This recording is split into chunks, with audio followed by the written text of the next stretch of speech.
blessed them, God, and given them gifts and favor in this realm, God. And we just ask that even favor will be released through them upon us as in a more beginning stage of the process, God, that we can see more of your kingdom come and our city impacted for Jesus' sake. So we love you, God, and we bless you in Jesus' name. Amen. Amen. So I'll just start. Ben White. Ben's been a part of this church since the very beginning, and I'm not really going to speak to them as business people about what they do. I'll let them share, but I just love Ben. He's one of the most joyful, faithful, just generous people I know, and I've just been so selfless. Ben is an absolute servant, and he serves with the heart of a king and rules with the heart of a servant. I think is how Bill Johnson says it, and I love Ben White. And Mark Bottles, his name's all over this valley. So he's the most famous person in the room. But the thing I love about Mark is I knew Mark's from anyone else. It's cast vision for me for the weight that integrity really goes and what it can carry, that it creates like an ecosystem and it builds trust with people. So I'm so thankful that you're here, Mark. Call. Hi, this is Robin from Clever Productions, acting like and has really laid down so many dreams, particularly in entrepreneurial pursuits, to be a mom. And that's probably my favorite thing about her is that she's my mom and mothered me really well, but has incredible wealth of wisdom and also entrepreneurial experience. So I'm excited and really blessed that you're all three here.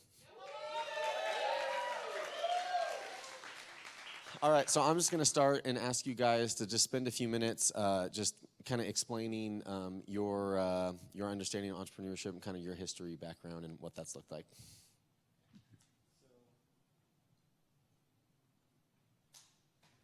Hello? There we go.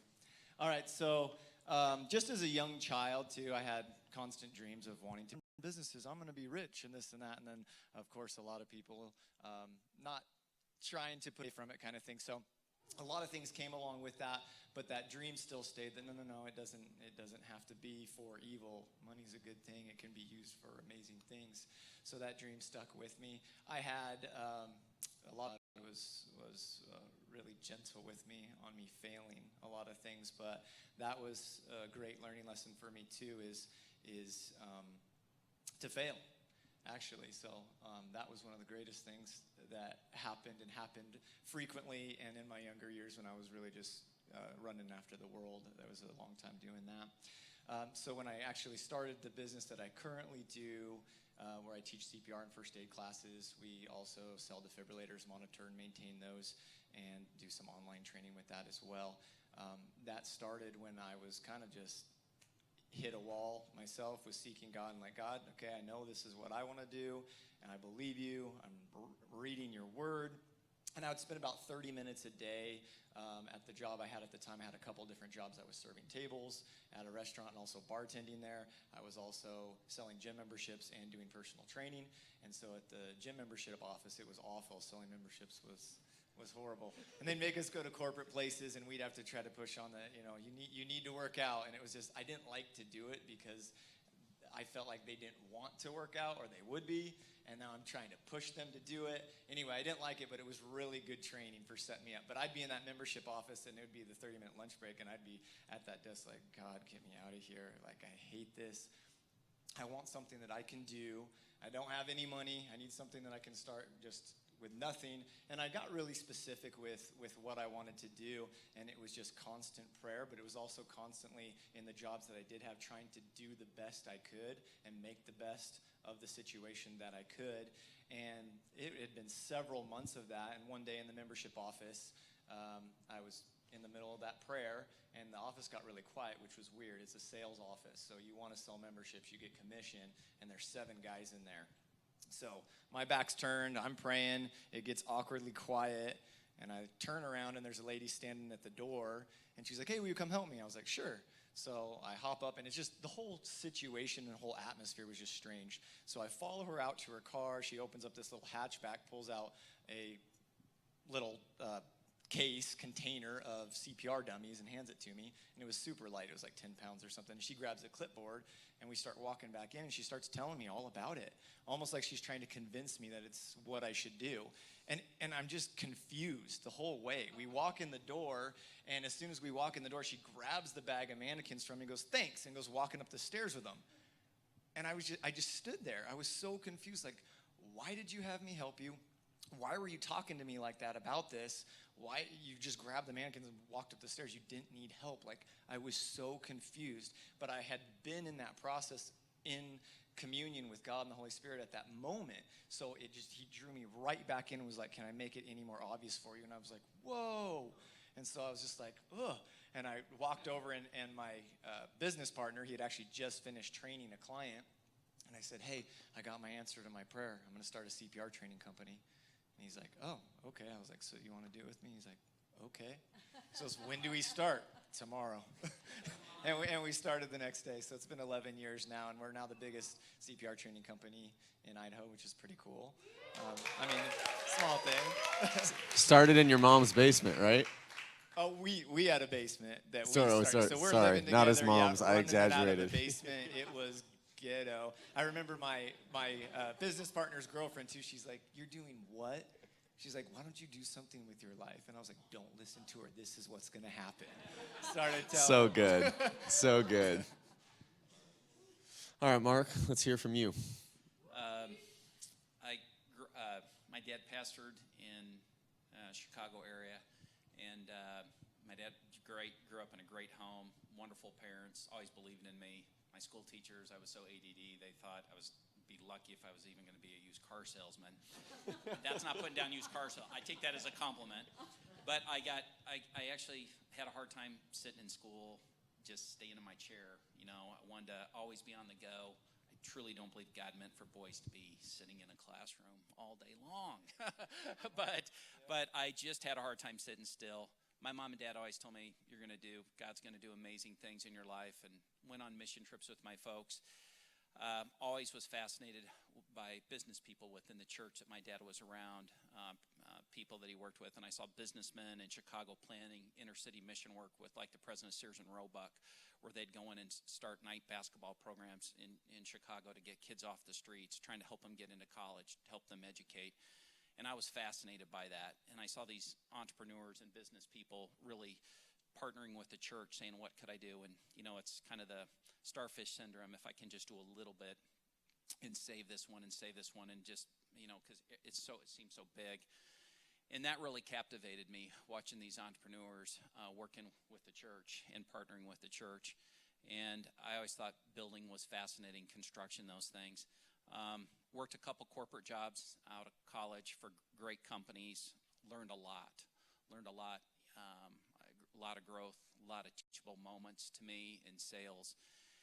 And then moved out here, and I'm telling Jerry, I kind of want to do my own thing. I want to go into real estate. I was already kind of working for people doing their work, and decided I wanted to do it, and was all excited. I actually went and sat down with a person and said, here's what my plan is and my vision. And that person looked me in the eye and said, you will fail. You will never succeed. And said, if you do this, it's a disaster. You need to stick with this program working for someone else. And honestly, it inspired me that much more to move forward. And part of that was the person wanted control over me. And I realized my wife, Jerry, I almost said at the time, she still is, 28 years today. But she said, let's go for it. And, you know, Jacob was a little guy running around. He was kind of ADD like me, actually, then, believe it or not. He just mellowed out in a lot more better manner than I did. But and Jerry was pregnant with John, and you know, we're in an apartment in our late 20s. All our other friends had kind of moved into homes and done things, but God just really inspired us, and so we set out to start a little real estate company, honestly, and the goal was to work out of our house, to keep it small, to operate a debt-free business. And said, God, we put a plan forward, and we said, this is before you. And we really didn't care if it was half even what we made before. So it was not really about money. It was really about just saying, hey, let's see what you can do. And God's taken that into amazing areas. And even when the economy came in the downturn, we partnered with a friend of mine, and we started a real estate auction company that we really decided, hey, how do we do things counter-cyclical when things go bad? And we went through a period of 6 months that we thought we were going to have to lay people off. And my accountant said, you just can't keep going because the revenues are dropping off. And the Lord basically spoke to us and said, I'll never forget, in a quiet moment in place in McCall, I can tell you right where I was standing, the Lord said, no, don't lay off one of those people. Give them bonuses. So we went and gave them bonuses. And what's crazy, the Lord said, get on an airplane and go see these bankers. And so we took off and got on an airplane and went to see these bankers. And in 6 months, our revenue was way where it was ahead of time before, and just opened up doors. And when I say it was God 100% listening and hearing his voice, and then him just inspiring us. And honestly, I couldn't have done it without Jerry just encouraging me, to do that. And so it's been blessing. And then to work with investors, we also work with investors and partners in projects. And again, working through that, it's fun and it's exciting. And, what I say is it takes patience when you're working through that, because you're going to have times of discouragement and you're going to have times of failures. And failures are good if you learn from them. And when you learn from those failures, the only failure that is really failure is the one that you're not teachable by. And I say, if you're not teachable by your failures and you blame others, you're going to stay stuck. But when someone says, hey, here's my feedback to you, take that, embrace it, learn from it. Some of it's, take it, process it, and move forward. So good. So good. What a good story. So when I was like 12, 13, I fell in love with two things, Jesus and fashion. And so I had 3 jobs in 3 boutiques before I ever graduated from high school. And 2 of them I was so young I didn't even get paid. I just worked for free. So I just wanted to be a part of it. And so when I finished and graduated from high school, I went to fashion college and learned. I was lucky because I met a really powerful woman who had a lot of knowledge about things. And so I learned something called backdoor buying, and it's going straight to manufacturers instead of skipping the middleman. So I kind of learned this little niche. And this friend of mine who was in college with me, she went on to kind of start her own thing, and I decided to go to college. And so I was watching her out in the fashion world doing all these great things, and here I was stuck in classes, and I was a little ADD. Like, I didn't want to sit She there. still is. I know. I wanted to be doing something and making money and being in the fashion world. So my junior year of college at Point Loma, Nazarene, I started my first fashion company. And it was so perfect. It was basically, it would be like a women's boutique without the storefront. So I had all the clothes in my bedroom on a rack, and then I would put on fashion shows. We did them at resorts, restaurants, people's homes, wherever I could go. I would put on a live fashion show, and it was so perfect because all the girls at the school, I just trained them to be the models, and then they would just work for clothes. So it was like the perfect setup. And so that's kind of how it started for me. And then I was pregnant with Jordan, and my husband was starting his first year of medical school. So I was like, okay, what am I going to do here? I'm not going to leave my baby, and can I make this happen? So I opened my first storefront, actual boutique, and continued to do the fashion shows. And what was so amazing about it is that I did the fashion shows within a 3-hour radius of my store. And then I would have people place orders, and they'd have to come to my store to pick up their clothes. And so by the time they would come to my store, I'd have a whole new store filled with new styles. So then they would come in, and then they would buy it all over again. And so I kind of found this niche. And then I didn't buy the typical way. I did go to some markets, but I mostly did backdoor buying. So I was getting things at a fraction of what everybody else was. So I had the latest and greatest styles at the best prices. So, yeah. So good. So good. So the first question next question is I want you to each give like one specific, like a big failure, one of your biggest failures, and if you could just be, just as much detail as you feel comfortable sharing, and then like a big lesson that you learned from that.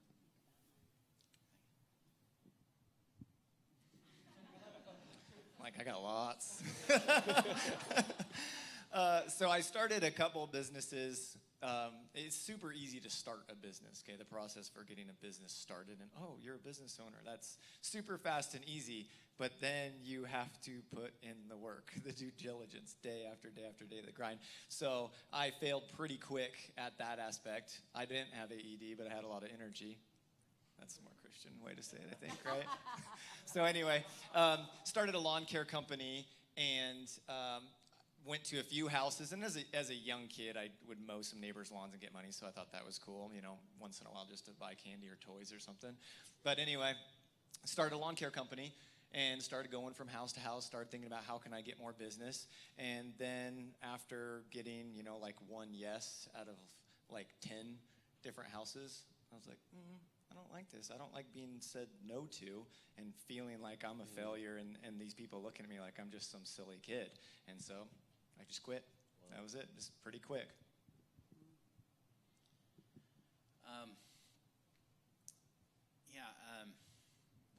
I think that the biggest, I don't know that I don't know how to say failure, but the biggest thing I think that you fight in business, at least for me, is it's easy to have fear come in your mind. There's two kinds of fear. One where I'd say you're threatened, something's going to happen to you that's real. The other fear is, I call them mind of the enemy, is basically saying, no, don't take that risk. Don't take that risk because it's going to cost you something. You're going to be stuck. Your wife's going to come home. You're going to come home. You're like, hey, where's groceries? There's all those fears. You got to calculate that, but I would say it's fears even in the workplace. So I have employees, and it's you get in the mindset after a while going, hey, what are they thinking? Where are they at? It's a human nature side for some of us, I think, that's more with others. And you have to fight, what I say is fight that fear and deal with that fear and deal with it appropriately. Because otherwise, it'll cause so much turmoil and so much in your own soul that's difficult. So it's really trying to say, hey, what's real there? And then the other thing is I need to go confront that fear and deal with it and find out if it's real or not.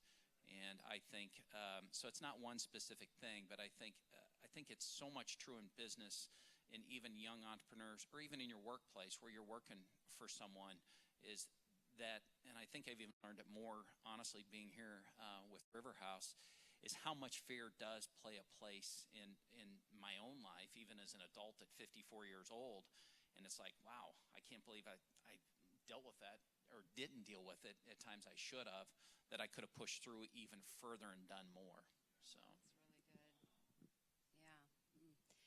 Yeah. So for me, I think my greatest failure is, so I was doing this. I was able to bring Jordan everywhere I went. He went on buying trips with me. I would have him nursing him down, buying things. I was able to live this life to be a full-time, seriously, like a full-time mom and a businesswoman. And so I think that that was a great opportunity for other moms to kind of step into this. So I had somebody come to me and who wanted to finance the whole thing for me to write a book, put together a whole business plan, and then to sell this product to help other people step into the fashion world. And so it was exciting. It was stretching for me. It was outside of my comfort zone, and got it all set up and then began to go and promote it and started selling the packages. And then I was the one that did the consulting. And so what happened is that people would call me, and I expected them to just be like me. And I expected them to just have this natural ability that I think I had and didn't realize it. And then when people started failing and they weren't able to do what I did, I started taking it very personal. And I took their failure as my failure. And I could no longer differentiate what they were doing and what I was doing. And so it started to emotionally take me down.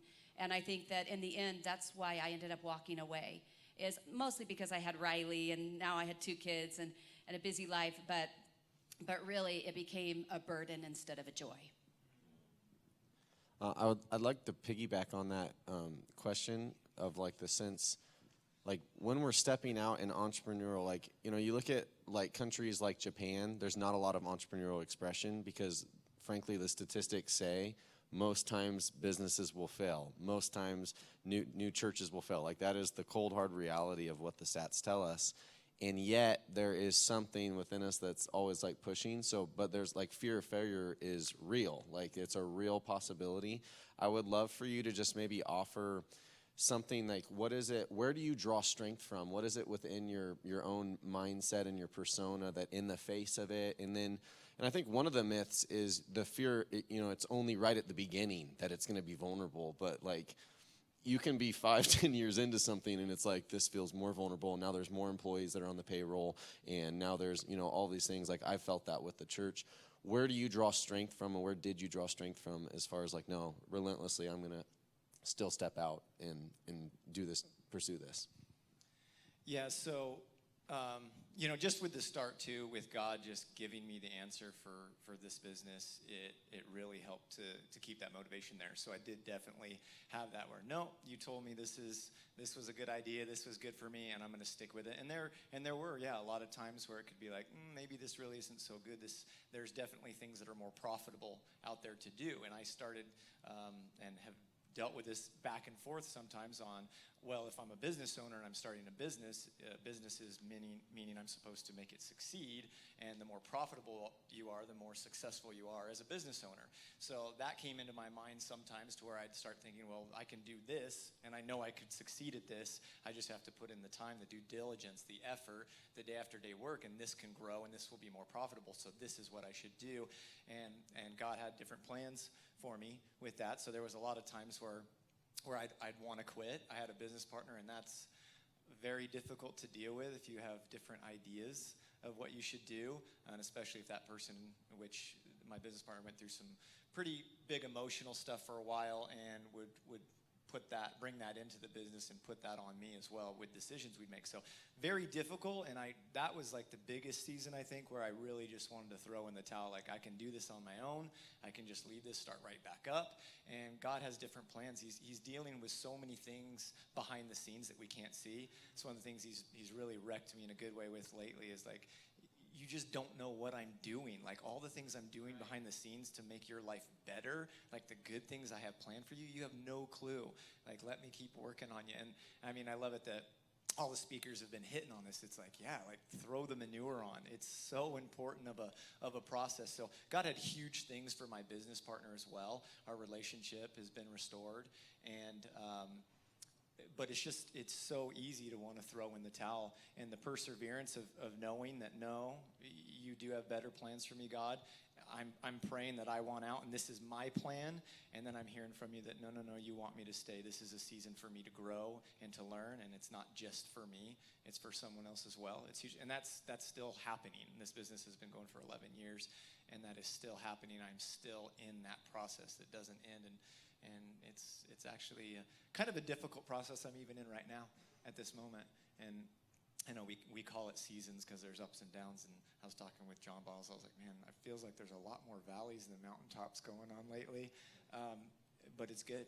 It's good. It's all for the future. And we're looking at eternity here. So sometimes I have to redirect my thinking of, I'm trying to grow this thing and make this thing. This is what I see. How can I get this? And this is the end. I got to get it by this time. I've got to retire and have this, and this is where I'm going to be. And it's kind of like, no, that's still me trying to think then about building my kingdom, me trying to create the future I can for myself and for my family. And God has so many bigger, better, more awesome things for that. So it's wow. So really, it's almost like God, it's been the tool that has really brought you into increasing levels of dependence on the Lord in the midst of building this. Kind of what I hear you saying, which is really a beautiful image. Yeah. That's amazing. Yeah. And so the source of strength for you is really, it's like God spoke and started this, but I've continued to need to go back to him, even in like how he's used this to be a shaping influence. So it's like the voice of God is your strength. Oh, constantly. Yeah. Yep. I mean, I know people that have had businesses that they've succeeded as far as you'd see a business with success. Like, oh yeah, you have a lot of profit. You have a lot of employees. You've done really, really well. And then I've seen their personal lives just be destroyed because they can't sustain what they've created because they don't have the emotional, they don't have the spiritual maturity they don't have God with them at all, and it's sad to see. And I've gone through times where I've been like, oh my goodness, I literally have had this issue where I've been trying to build the business. I mean, that's what I do, right? 8 to 10 hours a day, I'm dealing with the business. And so if that's what all my focus and insight is on, or, all my energy is going toward, that becomes my God. And it's almost like this line that I have to keep jumping back. Like I'm riding this fence, flopping back and forth, and I got to keep getting on the right side of the fence, or otherwise everything starts falling apart. I start treating my wife rudely because I don't care about you. You're either helping me succeed, help my business succeed, like that is my God, or nothing. And so it's yeah, man, I'm constantly getting humbled. A lot. So good. So good. It's very good. Yeah, I think it's just like for me, and I think where Ben was saying, it's a continual journey, and it's always going back. And I think for me, it's always listening to the Lord and just having that quiet time.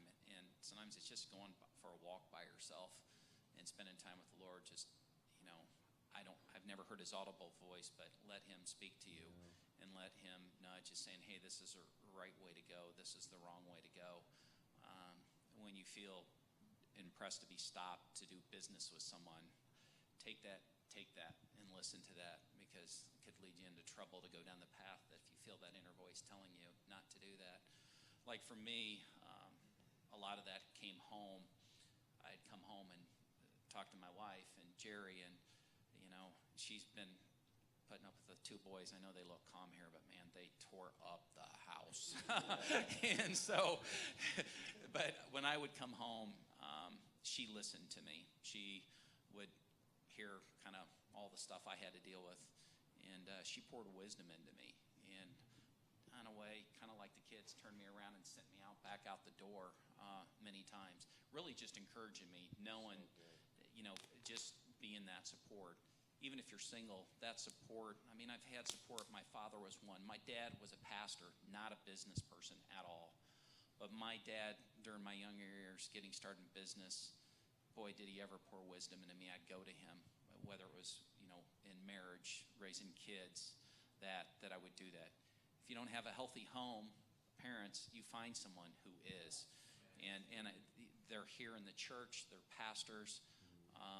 And I have a couple pastors in this community that I would go to, that I would just seek advice, even when I'm dealing with employee issues. Give me advice. What am I doing? Am I looking at wrong?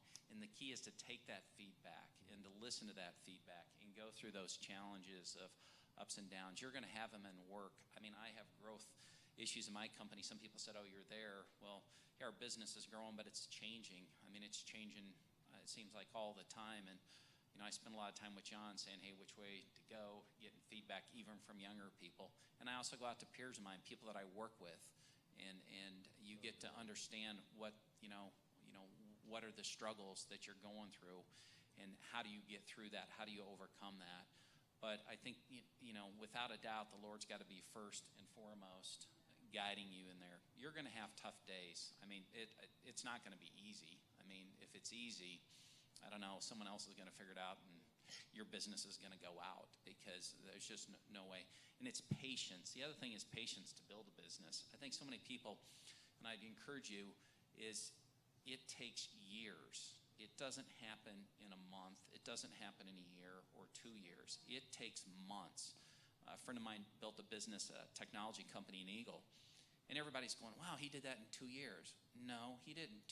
10 years, 12 years, my wife and I remember him sitting in his backyard just going, man, I hope it makes it. I hope it makes it. Oh, man, when he kept pouring more money, and he had this idea, and I'm like, man, I hope he makes it.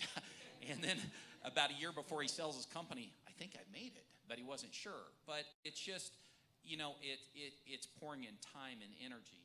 And he told me the same thing. He come home, and his spouse was the one that was kind of his rock to kind of give him that energy to go back out there again. So anyway. Yeah, beautiful. for sure. Same as them. I started my business on the Word of God. I dug into the Word. They had come to me and gave me this opportunity, and I probably didn't get back with them for 6 or 8 months. I just really wanted to know that God would do this with me because I knew I couldn't do it without him. And so because of that foundation, I was able to build on that. And then I did a lot of things. I tried to work smarter, not harder. So we have a powerful mind, right? And so I always brought my mind into it. You know, one of my quotes was, a winner never quits and a quitter never wins. And honestly, I would tell myself that day after day because I was raising little kids and running these businesses. And let me tell you, my husband was in medical school, residency, not around. And so I had to find the strength inside of myself and with God. And so part of it is using the power of my mind. And so I faced my fear, and I think I was actually I forgot about this today. I thought it was later tonight. But I was out there thinking, okay, what advice would I have? And then I remembered this. So let's see if I remember. So this is what I would tell myself. Number 1, think success. At work, at home, at school, no matter where you are, let the master thought, I will succeed, dominate your thinking process. Because thinking success helps your mind create plans that produce success. And thinking failure does the exact opposite. Number 2, think big. I remember I tell myself that all the time. Robin, don't think small, think big. Big ideas and big plans are actually often easier than small ideas and small plans. So think big. And number 3 is to remind yourself every single day that you're better than you think you are, that you have more than you realize that you have. Every single day, I have what it takes. Because successful people are not mystical, magical people with special power. They're everyday people like you and me who have developed a belief in themselves and in what they're doing. So honestly, I would find ways. I didn't understand the power of declaration back then. I didn't have the wisdom of that. But I knew that my mind was powerful and that I would use it to help me. And so I was always encouraging myself. I didn't always have a cheerleading team around me that cheered me on, but I learned to cheer myself on. Yeah. That's fire right there. And even just to piggyback on that, I remember when we started River House, I had it in my mind, and I felt the Lord he said, don't treat this like this is some little church plant. And then people would say, you know, the stats, it's so negative, and it's going to be the hardest thing. You're going to be poor. You're going to be all of this. And there came a point where the Lord was like, no. He said, this is going to be a successful church. I saw what it was. I would correct people sometimes when they would say things. So no. We are a big church mindset. We will be successful. We will have more than enough. God says he'll build the church and the gates of hell won't prevail against it. And this is what I kind of just want to break off even is we think, oh yeah, God's with pastors to build churches. And I would say he is with marketplace leaders to build businesses in the same way. And that I would actually see yes, when you're creating a business, you're not building the church, but you are building the kingdom. When you're actually fulfilling the vision of the church, which is to equip the saints to go and bring the kingdom. And so God is with you to the same measure and degree. He is just as involved as he is with me as a pastor, as he is with you as a marketplace leader and an entrepreneur. And even just to break off the sense of how the voice of God, that's the common theme. He was speaking into all of this. And sometimes I see this religiosity in our prayer where our prayer is boxed within spiritual things. I should be praying for the mission field or praying for church. And it's I get into the presence of God and I start thinking about my business. And it's that's because Jesus is inviting you into a conversation where he wants to speak to you about your employees, about your businesses, and give you ideas. And so I see that sometimes. I just felt you have permission to invite God or allow him. He's already there, but to allow him to have conversations about your workplaces, which we're going to be all day, right?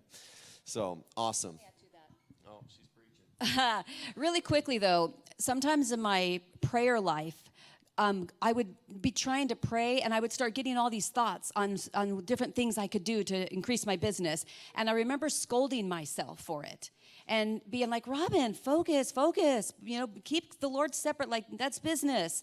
And I was in ministry school, and Bill Johnson preached a sermon. And he talked about, he said, whenever, take a notebook and pen by your time when you go into prayer. Because there are times when you're in prayer that God is going to start downloading things to you for business and for other things. And don't think that it's a distraction. It's actually God guiding you. And so give yourself permission to be in the presence of God and let him give you strategies and ideas on how to make your business successful. So, yeah. So good. So hindsight is 2020. If you could go back to yourself the day you started your companies, what would you tell yourself? So anyway, this is a little vulnerable, but when I first hear that question, what I almost think is like, it brings me to a place of, well, I tell myself like to do this or do something else that will build me more wealth, honestly. Like, I can get more if I do this. And then when I first thought that, there's two thoughts that come to my head simultaneously, and we're always hearing two voices. And the other thought was, there was this day that I was driving, going to deliver a battery for an AED, and it was around the Black Canyon Reservoir, and I was just worshiping with God, just having a great time. And the Holy Spirit said, you see that hill over there? And there was I was driving by hills. He's like, that one's full of gold. And I was just laughing. I was just dying laughing, like, are you kidding me? That's awesome. Like just a silly conversation, honestly, that when I looked back on it, I was like, that's kind of weird, right? Like, we were just talking, but God brought me back to that, and he's like, don't you remember? Like, I showed you this hill that was full of gold. Like, you could be super wealthy with this hill, and you absolutely did not care. You didn't stop, and I got to remember this hill. I'm going to GPS it. Like, God told me there's gold in it. It's like, you didn't care. It absolutely did not matter. You were in my presence, and we were just having an awesome time. And I was just sharing a little secret with you, and I was just like, oh, okay. And it's like literally reminding myself that, I could go back and tell myself, hey, you could have more success right now. You could be super rich right now. And then where would you be? You're not ready to steward it.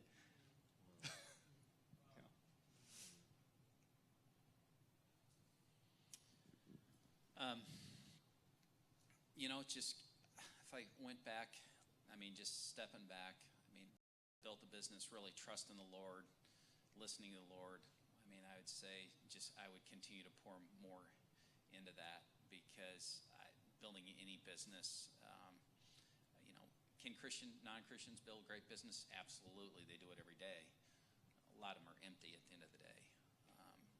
If you've built it, that your satisfaction comes through your successes, your wealth, your connections, you're going to be empty when it's done. I know guys I talk to that are my age or younger that have created crazy wealth, and there's an emptiness there. They have a drive, but that drive sometimes is all dictated by that business. And if your identity is built in that business, that's a bad thing. Your identity has to be built in Christ. And I would say that's first and foremost. But then Christ has to basically be head over your business. And you have to listen to that voice. As you said, there's voices coming in and out. Boy, maybe I could get to where I need to get in this business quicker if I take the shortcut. And I think that's where you have to listen to the Lord's voice and not the voice of others. And surround yourself with continue to surround yourself with good people.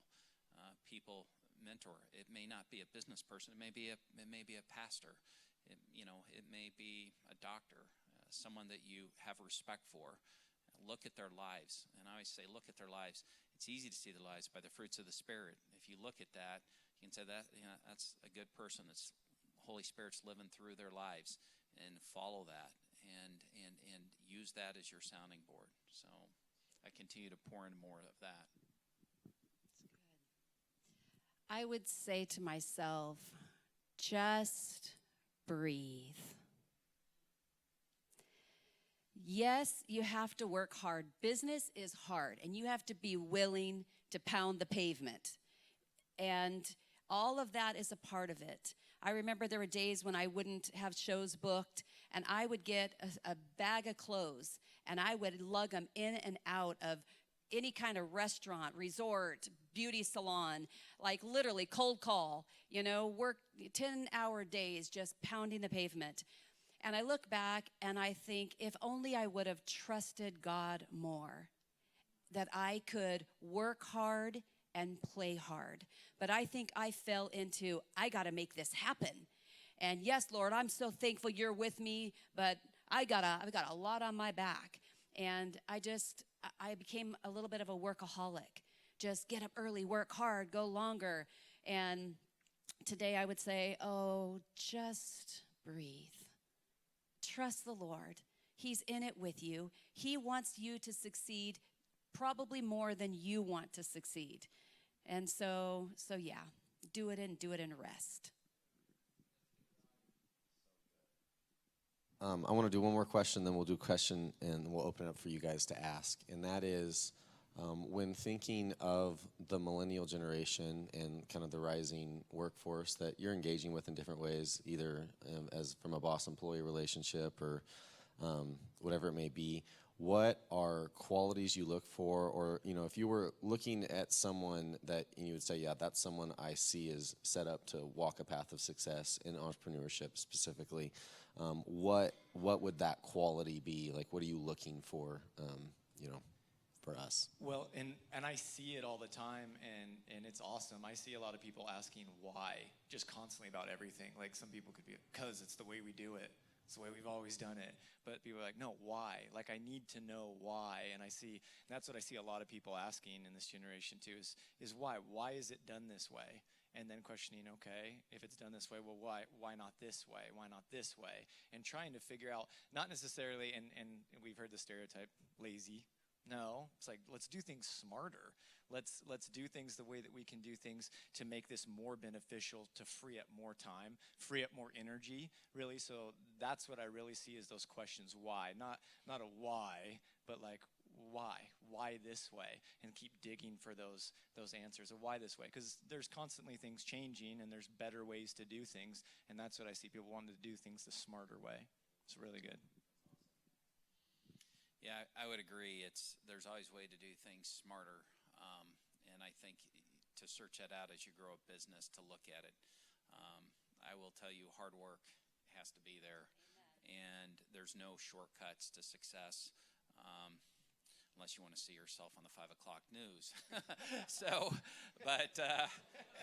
But there's just no shortcuts, and I would say, it's to the younger generation. And honestly, I know people said, there's millennials, they're doing this or that, they're not, they don't do this or that. I will tell you and I work with a number of millennials, a lot more lately, and it's awesome. And I mean, they work hard, they work smart, they have joy, they're having fun, and I think those are important attributes. And I would say it's to work hard, smart. It's not to say, I'm just going to finish the job. It's to finish the job with excellence. It's to go above and beyond. Because when you go above and beyond for someone that you're working for, my dad always taught me, give them your best. And don't finish until you give them your best. Because then when you do that, when you set out to do something on your own, you understand that. And I agree, you have to breathe, as Robin said. You have to go out and take breath, because you can just get so far in it that it becomes difficult just to sometimes have clarity in your head. But I would say putting in hard work and asking the right questions. It's always asking the right questions. And what I mean by that is asking, if you're setting out to start your own business, go to people. There's the only dumb question you probably heard is the one you don't ask. And that's why people fail, because there's success all around you. And most people, you go up to them, a builder, you might walk in, go buy a home, and that home builder, you buy your home, to take 10 minutes and just ask them about how they got there, what drove them, what were their failures, successes. They love hearing that, and they love to give you feedback. Don't let that fear sit in like, oh, no, I can't talk to that person. I would ask them about that. But, to go through that, I think is just extremely important. First of all, I just want you to know that I absolutely love the millennials. I just see your potential. I think you're brilliant. I learned so much from being in your presence, and I think you're world changers. I think you're going to do more than we were ever able to do. So I just honor you and honor your generation. I love